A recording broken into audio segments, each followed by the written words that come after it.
हरे कृष्णा, राधे राधे। नंदलाल, अपने जीवन की लगन तुझसे लगा रखी है, तेरी मोहनी सूरत दिल में बसा रखी है।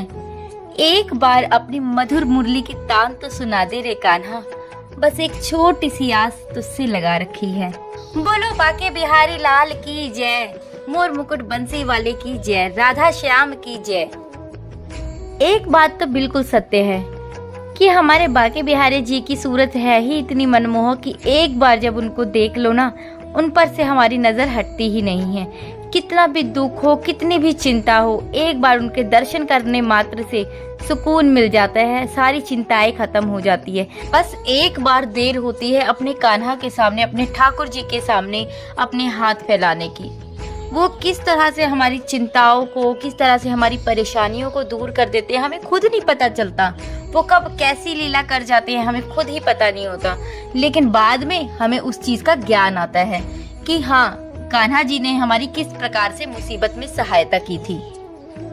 वो आपने सुना ही होगा ना, जो एक पैसा भी देता है 100 बार गिना देता है, लेकिन जो मेरे ठाकुर सब कुछ करते हैं वो अपना पता भी नहीं देता है। इसीलिए कहा जाता है चिंता नहीं चिंतन करने चाहिए। चिंता करे सो मिले बीमारी, चिंतन करो सो मिले बिहारी। तो चलिए एक जयकारा और फिर आज का वीडियो हम शुरू करते हैं। बोलो बाके बिहारी लाल की जय, वृंदावन बिहारी लाल की जय, राधा रमन की जय। आज के इस वीडियो में मैं आपको मोनिका जी के साथ हुए चमत्कार के बारे में बताने जा रही हूँ। मोनिका जी जो कि दिल्ली की निवासी हैं, वृंदावन दर्शन करने गई थी और वह ठाकुर जी की अनन्य भक्त भी हैं। वृंदावन में जो उन्होंने महसूस किया, जो उनके साथ चमत्कार हुए हैं, वो उन्होंने अपना शेयर किया है, तो वही मैं आप लोगों को आज बताने जा रही हूँ। मोनिका जी अपनी लाइफ में बहुत ज्यादा डिप्रेशन से गुजर रही थी, मतलब कि इतनी ज्यादा कि उनको दवाइयों की जरूरत पड़ रही थी इस चीज के लिए। डॉक्टर ने उनको भरी भरी दवाइयां लिख के दे दी थी कि आपको तो डिप्रेशन है। लेकिन जब से उन्होंने ठाकुर जी की शरण ली है, हमारे बाके बिहारी लाल की शरण में वह गई हैं, तब से उनकी सारी दवाइयां बंद हो चुकी हैं। डिप्रेशन से वो धीरे धीरे बाहर आ रही हैं। चिंताएं तो समझ लीजिए कि अब कोई रखती ही नहीं, सिर्फ वो सिर्फ सिमरन करती हैं प्रभु के नाम का।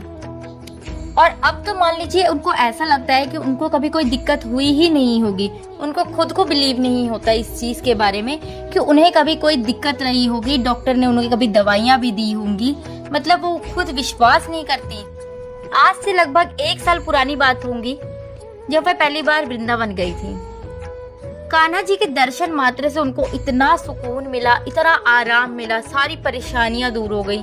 और अब 1 साल बाद उनको खुद नहीं पता कि उनका कान्हा जी से इस तरह से कैसे प्रेम बढ़ गया है।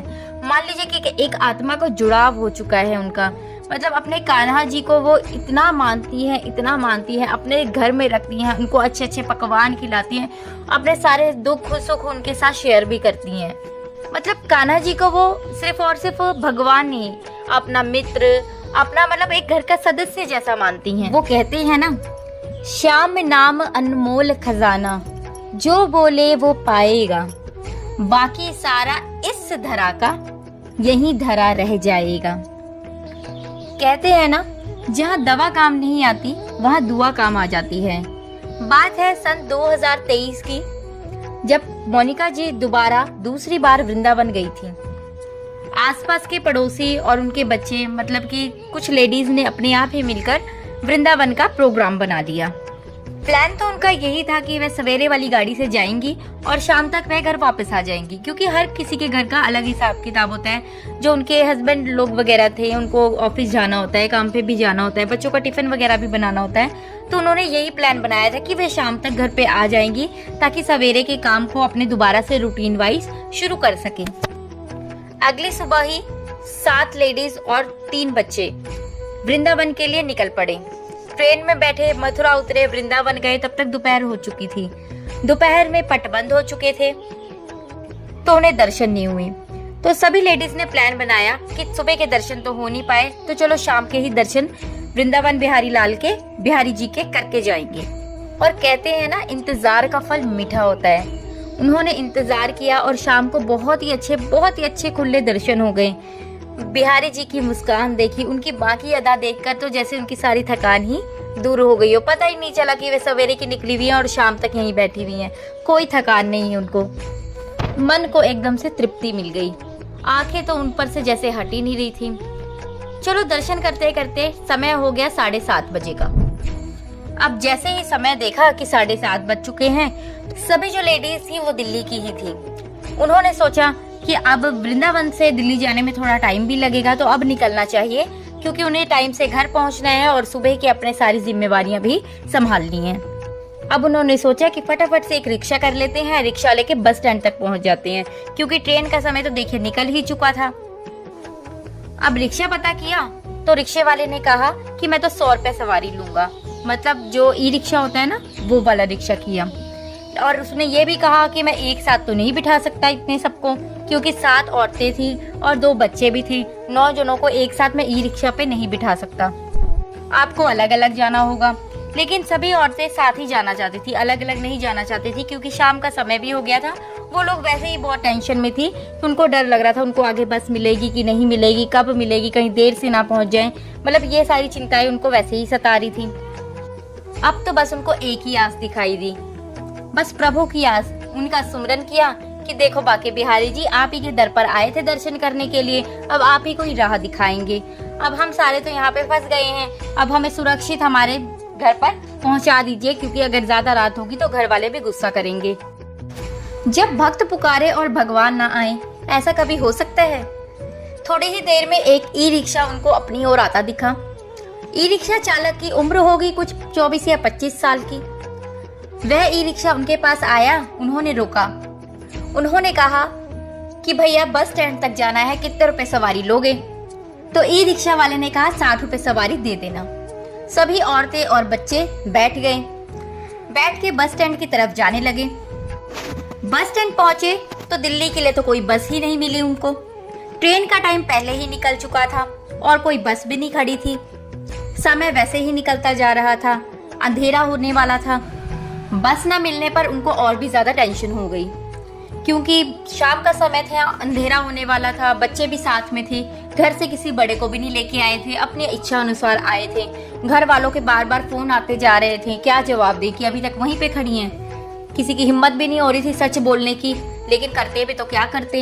हैरानी की बात ये थी कि रिक्शा वाला अभी तक उनके साथ ही खड़ा था और उनको कह रहा था, बहन तुम लोग चिंता मत करो, चलो गोवर्धन परिक्रमा मार्ग की तरफ चलते हैं, शायद वहाँ पर कोई बस मिल जाए। आप लोग बिल्कुल निश्चिंत रहिए, जब तक मैं आपको बस में चढ़ा नहीं देता मैं वापस नहीं आऊंगा। आप एक बार थोड़ा सा विचार करके देखिए, रिक्शे वाले को सिर्फ और सिर्फ अपने किराए से ही मतलब होता है, अपने पैसे से मतलब होता है। हो सकता था वो वहाँ पे बस स्टैंड पे छोड़ के उनको जा भी सकता था, लेकिन रिक्शे वाला नहीं गया, उनकी बस का इंतजार कर रहा था। भाई रिक्शे वाले को क्या पड़ी थी बस का इंतजार करने की, वह खुद भी तो जा सकता था ना, वो अगली सवारी के लिए अपना जा सकता था। उसको पालन पोषण करना है, एक सवारी के पीछे थोड़ी ना लगे रहना है उसको। तो वह उन्हीं के पास खड़ा हुआ था। देखिए इस कलयुगी समय में कौन किसकी मदद करता है, वो भी खासकर किसी अनजान व्यक्ति की मदद करना तो बहुत बड़ी बात है।